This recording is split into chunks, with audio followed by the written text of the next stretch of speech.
नमस्कार। जय श्री राम, हर हर महादेव। श्री शिव पुराण महात्मेय। शौनक आदि ऋषियों ने सूत जी से एक बार शिव पुराण सुनाने का आग्रह किया।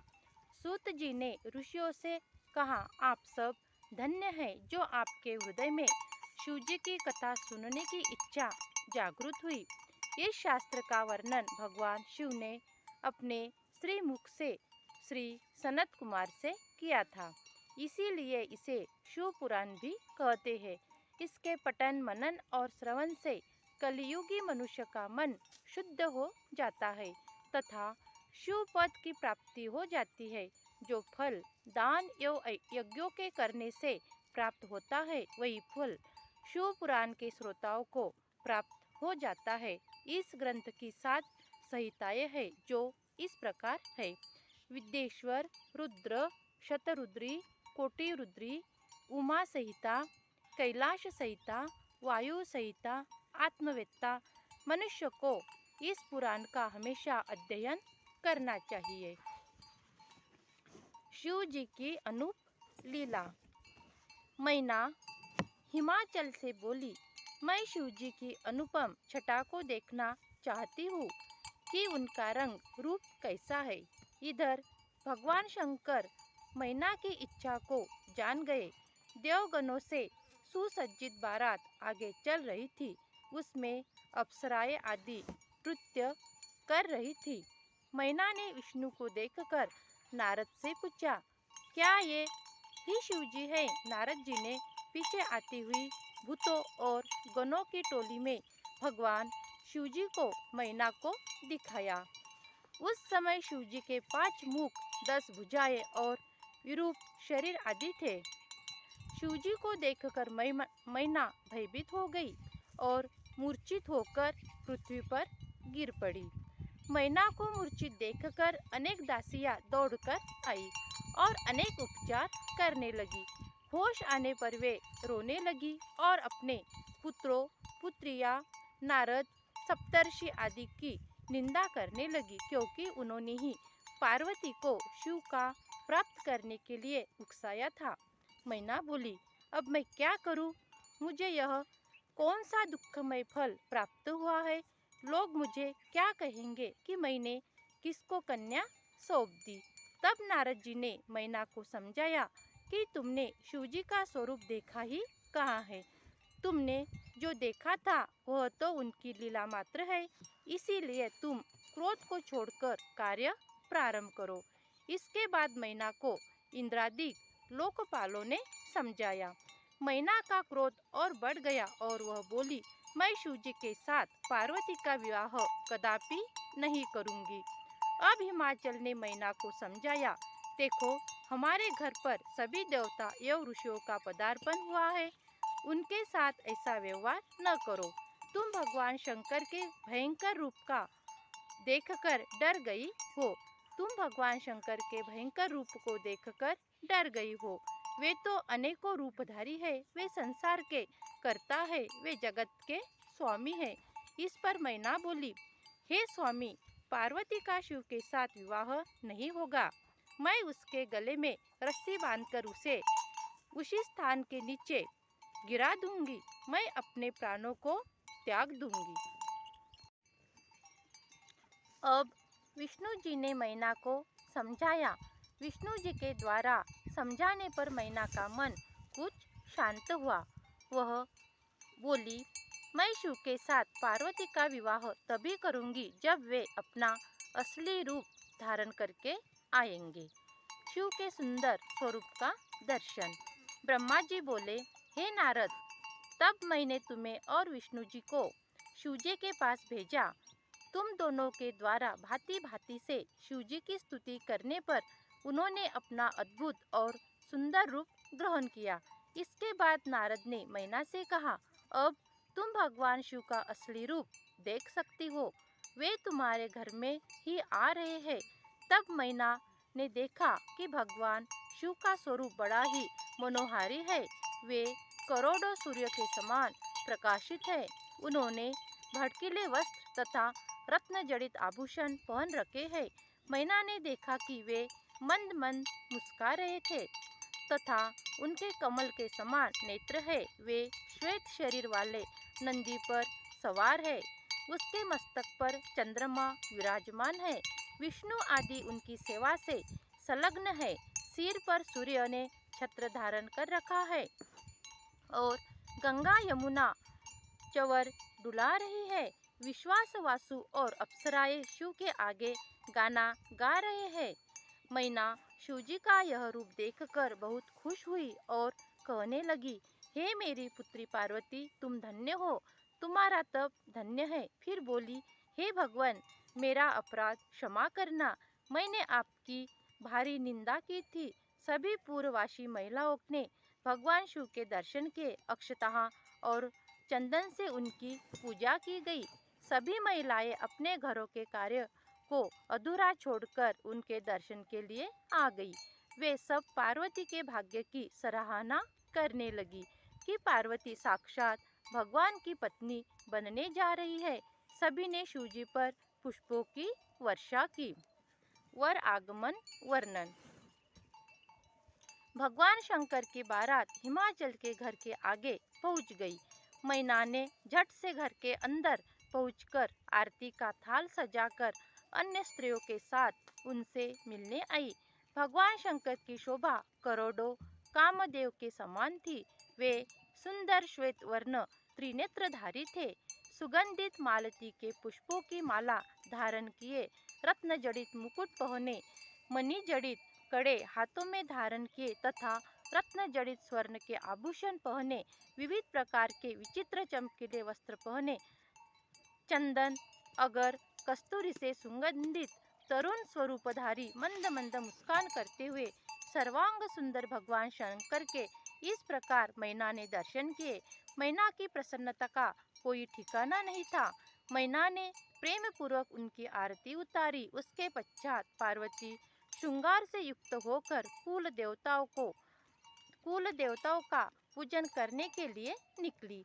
इधर हिमाचल ने भगवान शंकर का वेद की रीति के अनुसार उपवीत संस्कार कराया। फिर पार्वती को वैदिक रीति से स्नान कराया गया तथा शिवजी द्वारा प्रदान किए गए वस्त्रों और आभूषणों को पहनाया गया।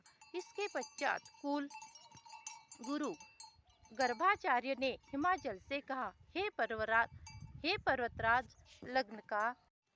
पर्वतराज, लग्न का समय निकट है। अब भगवान शंकर को बुलाया जाए। तब ब्राह्मणों तथा हिमाचल के पुत्रों व सगे संबंधियों ने भगवान शंकर, विष्णु आदि देवताओं से कन्यादान के लिए पधारने को कहा। तब सभी देवताओं के साथ भगवान शंकर नंदी पर सवार होकर हिमाचल के घर चल पड़े। पार्वती की माता मैना स्वर्ण कलश लिए हिमाचल की बाई ओर आकर बैठ गई। हिमाचल ने शिवजी से कहा, भगवान, आप अपना गोत्र, प्रवर, कुल, नाम, वेद, शाखा आदि का उच्चारण करके ब्राह्मणों को बताइए। यह सुनकर नारद जी ने वीणा की झंकार करके हिमाचल से कहा, इनका कुल, गोत्र आदि क्या पूछते हो? ये तो जगत के पिता हैं, कर्ता हैं। इनका कुल व गोत्र तो नाद ही है। शिव स्वयं नादमय है और नाद स्वयं शिवमय है। इन दोनों में कोई अंतर नहीं है। इस पर हिमाचल आश्चर्यचकित रह गए। इधर देवता और ऋषि भगवान शिव की जय जयकार करने लगे। इसके पश्चात संकल्प पूर्वक हिमाचल से बोले, हे समस्त संसार के ईश्वर भगवान शंकर, आपको मैं अपनी पुत्री का कन्यादान करता हूँ। आप इसे अपनी धर्मपत्नी के रूप में स्वीकार करें। इस प्रकार कहकर जल सहित कन्या का हाथ भगवान शंकर के हाथ में दे दिया। आकाश में जय जयकार की ध्वनि गूंज उठी। अप्सराएं नाचने लगी। हिमाचल ने रत्न आभूषण, गोय, दासिया, हाथी, रथ आदि वस्तुएं दहेज में प्रदान की। सब मुनिजन और देवता शिव पार्वती का अभिनंदन करने लगे। ब्रह्मा का मोह होना। ब्रह्मा जी ने नारद को बताया, इसके बाद मेरी आज्ञा से ब्राह्मणों ने अग्नि स्थापना कराया, ऋग्वेद, यजुर्वेद, सामवेद आदि वेदों से हवन कराया। पार्वती जी के भाई मैनाक ने पार्वती को खिले दी। इसके बाद मर्यादा के अवतार अग्नि परिक्रमा करने लगे। ब्रह्मा जी बोले, हे नारद, मैं पार्वती के चरणों को देखकर मेरे अंदर भी काम वासना जागृत हो गई और मेरा वीर्यपात हो गया। मेरे इस क्रूकृत्य से शंकर जी ने देख लिया। सभी देवता थराथर कांपने लगे। इस पर सब देवता हाथ जोड़कर भगवान शंकर से बोले, आप ब्रह्मा को क्षमा करें, आप प्रसन्न हो जाइए। मुनिजन आपके चरणों का आश्रय ग्रहण करते हैं। अनेकों तरह से स्तुति करने पर भगवान शिव ने ब्रह्मा जी को क्षमा कर दिया। ब्रह्मा जी बोला, हे नारद, जब मैंने अपने वीर्य को पांवों से मोड़ दिया तो उसके अनेकों कण हो गए। उससे अनेक हजारों वाल्यखिल्य ऋषि हो गए। वे सभी बड़े तेजस्वी थे। वे उठकर मुझे पिता कहकर पुकारने लगे। तब तुमने उनसे कुपित होकर कहा, हे ऋषियों, तुम्हारा यहाँ कोई कार्य नहीं है। तुम गंधमादन पर्वत पर जाकर सूर्य के शिष्य बनकर तपस्या करो। तब वे भगवान शिव को प्रणाम करके गंधमादन पर्वत पर चले गए। शिव द्वारा कामदेव को जीवन दान। उस समय रति कामदेव की भस्म एक पोटली में लेकर भगवान शिव जी के चरण में आकर कहने लगी, हे प्रभु, आपके इस विवाह से समस्त चराचर जगत तथा सभी स्त्रियां प्रसन्न हो रही है। फिर मैं ही पति के बिना क्यों दुखी रहूं? रति ने रुदन प्रारंभ कर दिया। उसके रुदन से द्रवित होकर सरस्वती, लक्ष्मी आदि स्त्रियां शिवजी से प्रार्थना करने लगी कि कामदेव को जीवित कर दे। इससे आप भी रति विहार का सुख प्राप्त कर सकोगे। उनकी प्रार्थना सुनकर भगवान शंकर की दृष्टि उस पोटली पर पड़ी जिसमें कामदेव की भस्म थी। भगवान शिव की कृपा दृष्टि पड़ते ही कामदेव जीवित हो गया। कामदेव ने उठकर भगवान शिवजी के चरणों में प्रणाम किया।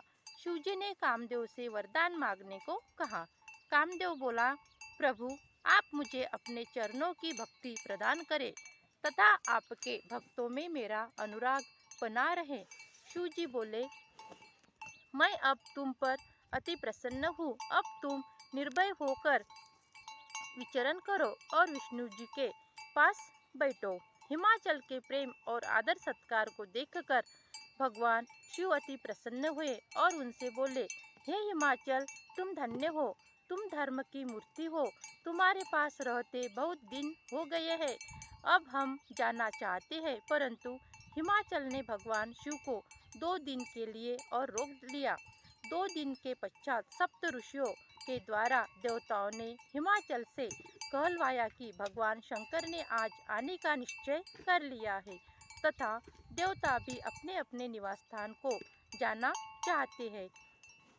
मैना ने शिवजी को बुलाकर पार्वती को उन्हें भेंट किया और बोली, मेरी पुत्री पार्वती आपकी जन्म जन्मांतरों की दासी है।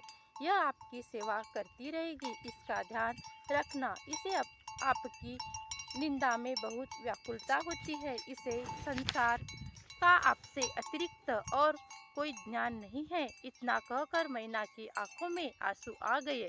इस पर भगवान शंकर ने मैना को बार बार समझाया। पतिव्रत धर्म का वर्णन। सप्त ऋषियों के कहने पर हिमाचल ने मैना से पार्वती को विदा करने के लिए कहा। मैना ने पार्वती का श्रृंगार किया। इसके बाद एक ब्राह्मण पत्नी ने पार्वती को स्त्री धर्म समझाया। पत्नी को प्रतिदिन पति के बाद भोजन करना चाहिए। पति के शयन करने के पश्चात सोना चाहिए।